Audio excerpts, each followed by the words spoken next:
Los tocados por demonios. Capítulo 3. Debo seguir al maestro Arete. Apartado 12. Rosario de expulsión. Desde la vaina, Caelestis vibraba y se agitaba. La energía de su compañera había disminuido desde que comenzó la lluvia. Estaba furioso, y no veía motivos para disimularlo. Ese maldito Arete Magnus le hubiera rebanado el cuello si la chica hubiera tenido la fuerza suficiente para mover su cuerpo. Sabía que ella estaba en el límite y la obligaba a seguir caminando.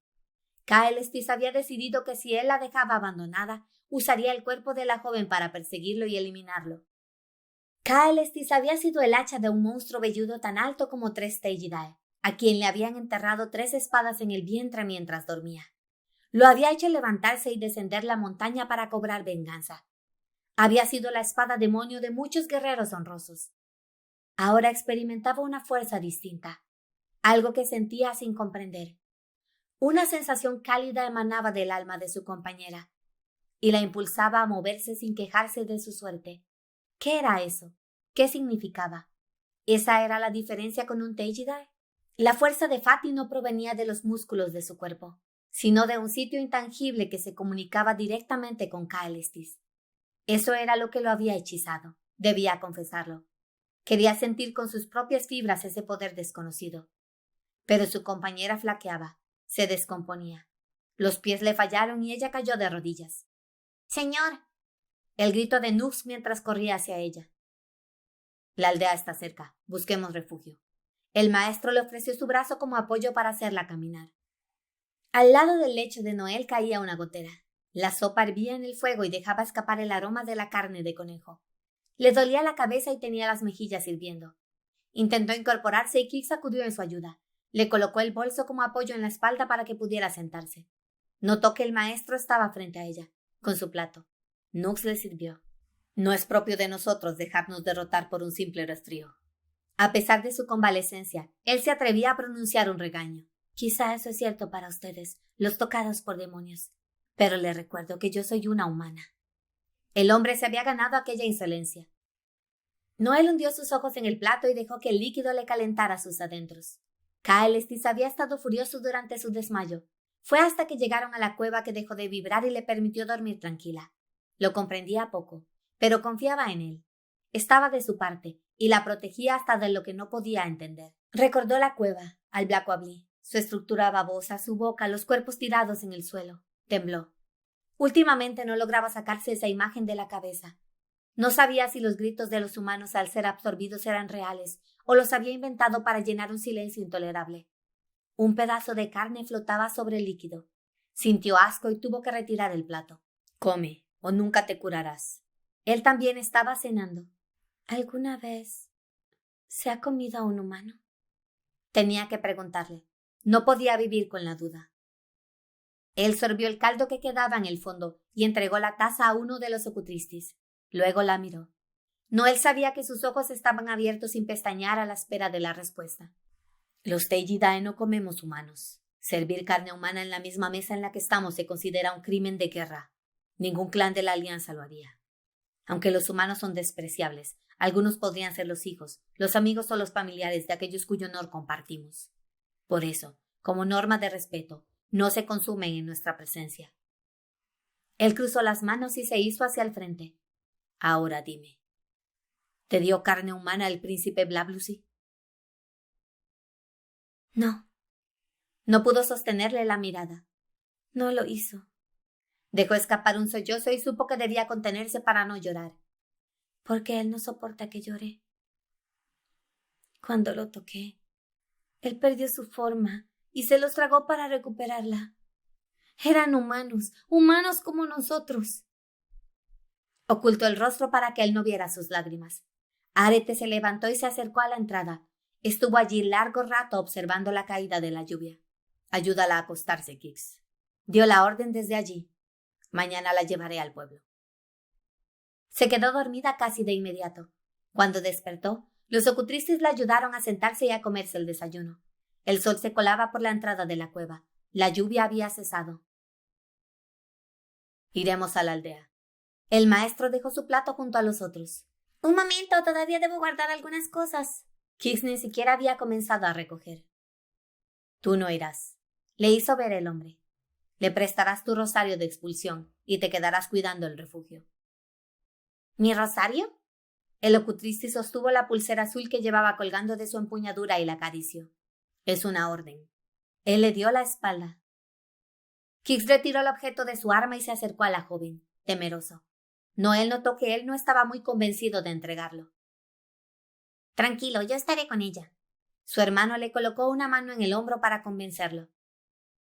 Los tres tenían uno idéntico, un objeto compuesto de piedras azules con una sola pieza de plata, sin ningún acabado especial, ni gracia. ¿Por qué le darían tanta importancia a un objeto tan sencillo? Con apoyo de Nux, ella caminó hasta que observaron una aldea humana. ¿Es ahí? Emocionada y sorprendida. ¡Zac! ¿No escuchaste al señor? Iremos a la aldea humana para conseguirte medicina. Pero no podemos entrar. Si lo hacemos, la barrera se romperá y la aldea... Quiso detenerse. Para eso es el rosario de expulsión. Desde el frente, el maestro daba una explicación que solo dejaba más dudas. Hace mucho tiempo los humanos vivían en el bosque junto con los monstruos. Creyó necesario aclarar Nux. Pero al ser criaturas tan débiles eran devorados y no tenían ninguna oportunidad. Por ese tiempo unos seres se apiadaron de ellos y les enseñaron a hacer una barrera de energía para mantener seguros sus hogares.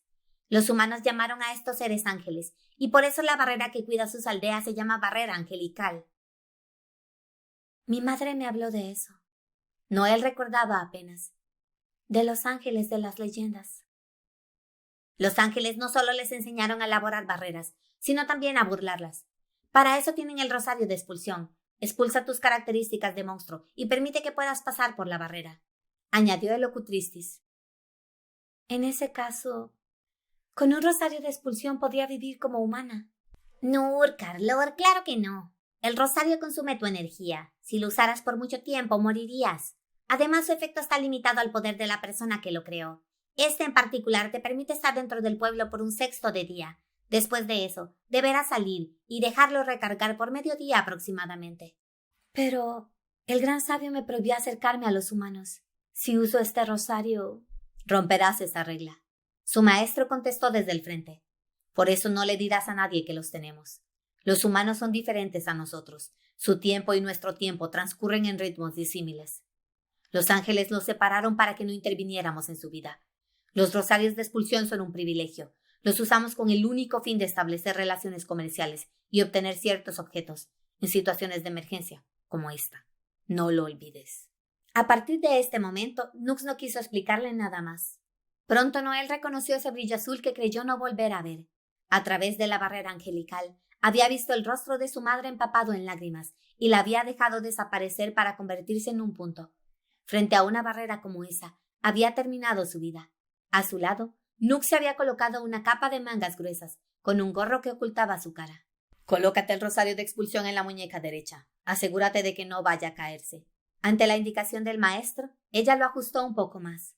Una vez que atravieses la barrera, el rosario comenzará a alimentarse de tu energía. Si llegas a sentirte débil, debes decírmelo. El maestro ingresó y ella siguió sus pasos. Fue como atravesar una cortina hilada con pétalos. Una vez del otro lado, sintió una disminución de sus sentidos. El sonido de la hierba agitándose se hizo imperceptible. Solo le llegaba el aroma floral de su sedadura. Ya no podía contar uno por uno los árboles de aquella montaña. Siempre había sido el sabor de su saliva tan pasco. El roce de la ropa ni siquiera se notaba. Incluso la presencia de Caelestis, esa sensación intangible e inexplicable, se desvanecía. También, tal y como le habían advertido, se sentía más débil. Noel caminó detrás de su maestro y observó momentos que creyó perdidos. Un niño alimentaba una oveja con su mano, mientras el padre trasquilaba al resto. Fueron a la plaza principal. Personas. No sabía si los latidos de su corazón se aceleraban por la impresión de verlas o por la fiebre. No es tan diferente al Phanon Daemonis. Esa era la parte de su mente que no quería escuchar. Arete se dirigió a una anciana que fabricaba remedios y señaló a la joven mientras le indicaba que había tenido un resfriado. Ella revisó en sus cajones y le preparó una poción para beber en la mañana y en la tarde. Después, la regañó por andar de pie en lugar de estar reposando. Ella no escuchó. Se dejó distraer por las sandalias altas que llevaba una joven de aquel lugar. Se detuvieron frente a un puesto de ropa para mujeres. En la mesa frontal se encontraban anudadas varias cintas para amarrar el cabello. Noel sostuvo en sus manos un paquete de 3 colores, amarillo, rosado y blanco. Nos las llevamos. El maestro colocó una moneda de oro en el mostrador. ¡Qué niña tan afortunada!, comentó la vendedora mientras recogía el dinero. Arete ya había avanzado. Se lo agradezco humildemente, maestro. Aunque él no la vio, hizo una reverencia. Desgraciadamente, esa fue la última compra que realizaron. Sin preguntarle, el maestro se encaminó a la barrera. Al atravesarla, los aromas, las sensaciones y los árboles de la montaña lejana volvieron. No soy una humana. Soy un tocado por demonio. Esa verdad le dolía más que su enfermedad. De vuelta al refugio, Arete dio la orden de administrarle la medicina y salió a cazar. Mientras él se alejaba, Noel se preguntó si su vida o su muerte le importaban a su maestro. Le importan.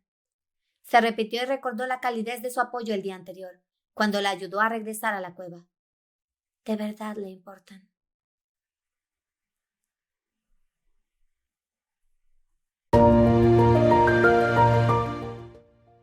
Gracias por leer conmigo el apartado 12 del capítulo 3 de Los Tocados por Demonios. Si quieres saber cómo continúa la historia, búscame en mis redes sociales que están ahí en pantalla. Y si llegaste ahí por casualidad, ahí se encuentra todo lo previo a que lleguemos a este momento. Y ahí voy a seguir publicando las actualizaciones. También cuando se termina el capítulo, que a este todavía le faltan algunos apartados, son 16 apartados, pues publico en forma de podcast todo el capítulo por si quieres ponerte al día de todo. Hasta la próxima.